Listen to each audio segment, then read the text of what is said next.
In the last many years, North Carolina has produced John Edwards, cheater, bad man, Cal Cunningham, cheater, bad man, Mark Yeah. Robinson, cheater, at least virtually, and bad guy.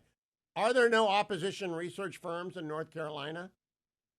I feel like there should be. I am not super in touch with North Carolina politics anymore. There isn't a good investigative newspaper at the think tank, the Carolina Journal, that has at times taken down governors. So perhaps it needs to turn its sights to things like this. I will say, just to brag on myself for a moment, that my first ever vote as an 18-year-old American was not for John Edwards. It was for Locke Faircloth because Edwards gave me the creeps, and I thought that he was like just a little too skeezy for me.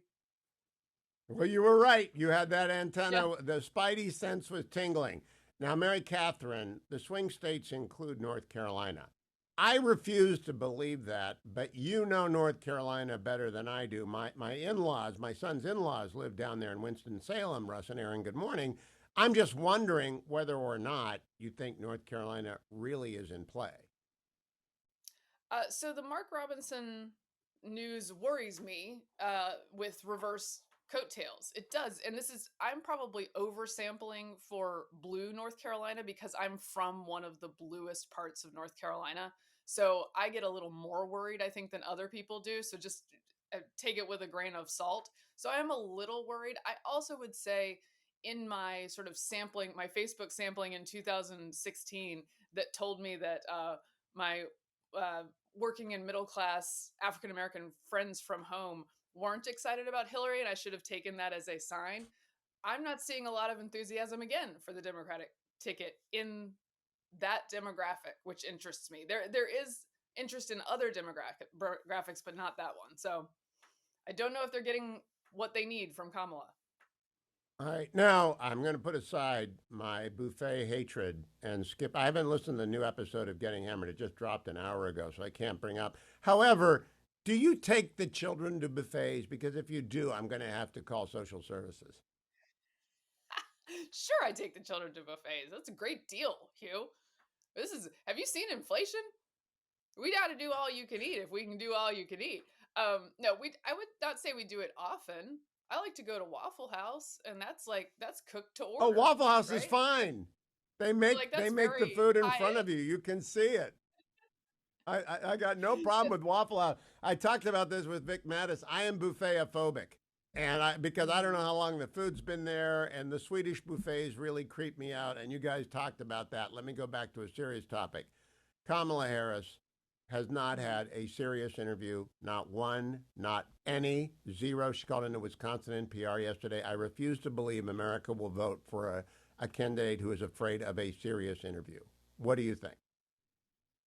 I think there's some evidence in polling that that might be the case. The independent voters, people who are persuadable, keep saying we don't know enough about her, and she refuses to tell them anything. I mean, that Oprah sit down should have been knocked out of the park and was absolutely painful to watch.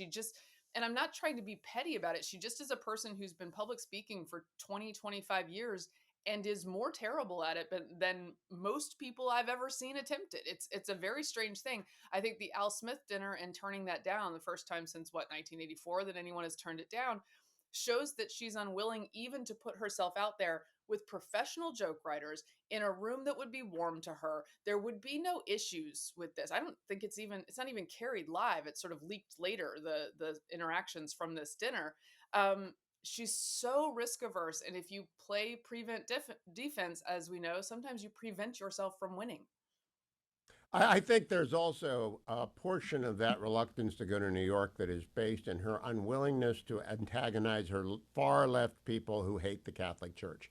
I'll talk more about that next hour. Stick around, Mary Catherine, because I want to ask you during the break about J.D. Vance and Tim Walz, as I did with Matt Continetti. I'll play them back to back tomorrow as our debate preview, or maybe I'll save it for Monday for our debate preview, because, of course, Tim Walz, J.D. Vance, are opposed to each other on Tuesday night next with Margaret Brennan and Nora O'Donnell. It's another 3-against-1 situation.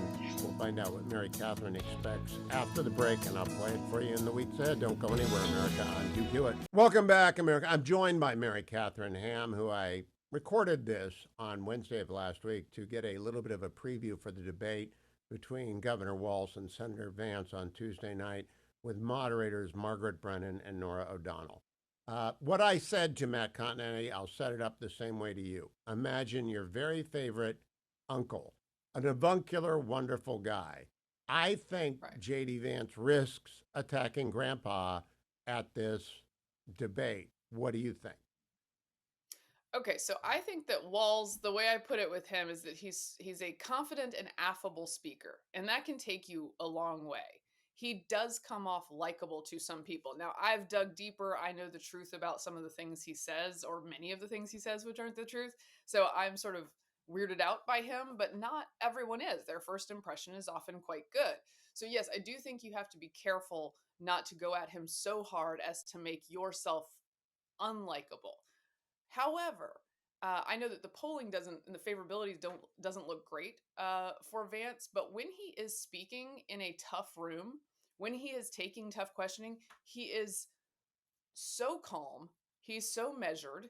He has a very light touch most of the time, even with someone like Margaret Brennan, who, if you watch the interview he did with her on the Sunday show, maybe a month ago, she was so tough on him, often so wrong, fact checked him incorrectly.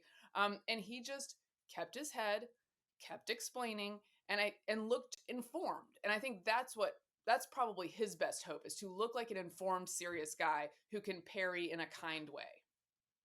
What do you think about the tactic? No one's asked my opinion from Senator Vance's office, but if I were asked, I would say ignore Governor Walz, ignore Margaret Brennan, ignore Nora O'Donnell.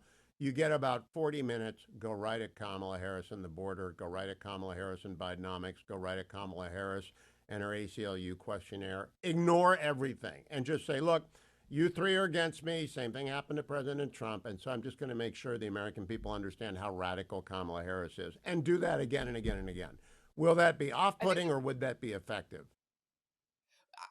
I think he can do it without being off-putting because he's very good at pivoting. He's very good at taking a question, answering it in part, using that question to answer what he wants to answer. So I think he's capable of doing that. I think there is danger in getting bogged down in all of Tim Walz's various lies, getting into a back and forth where you're wrongly fact-checked by these moderators. And even if he has all the facts, which I am confident that he will, you're still losing time, as you note, Hugh, to define Harris, which is what you should be doing. This is to me the only job of a vice presidential candidate is to attack, attack, attack, and define, define, define. And I think it's the last major audience we will have. Oprah was the penultimate. This is the last major audience we will have. And so it's up to the senator. I think he's very skilled. That's my last question. Unlike Donald Trump, he's not going to get mad. The former president mirrors whoever he is dealing with. That I've done it 24 times now. If you're tough with him, he gets tough with you. If you're nice with him, he's nice with you. JD will not mirror Brennan and O'Donnell. He'll ignore them, I think. Last word to you, Mary Catherine. Expectations. Where's the bar set for Tuesday night? I I'm glad just to see two people who are capable of talking argue with each other. I think both of them are decent talkers, so this will be interesting. I think that my expectations, I think, are higher for Vance than other people's. I think he's underrated as a communicator and has done quite well in these Sunday show interviews that have been incredibly hostile. Go back and watch the Margaret Brennan one if you want a taste of what this might be like. It's gonna be a lot, and I think you're right. Keeping his cool is number one, and I am not worried about him doing that. Thank you, Mary Catherine. Looking forward to normally a brand new podcast, but I'm still, my meat and grog is going to be getting hammered with Vic Mattis because I'm used to it now. But I will listen to normally to find out what my daughter is thinking. Thank you, Mary Catherine. Thank you. Thank you.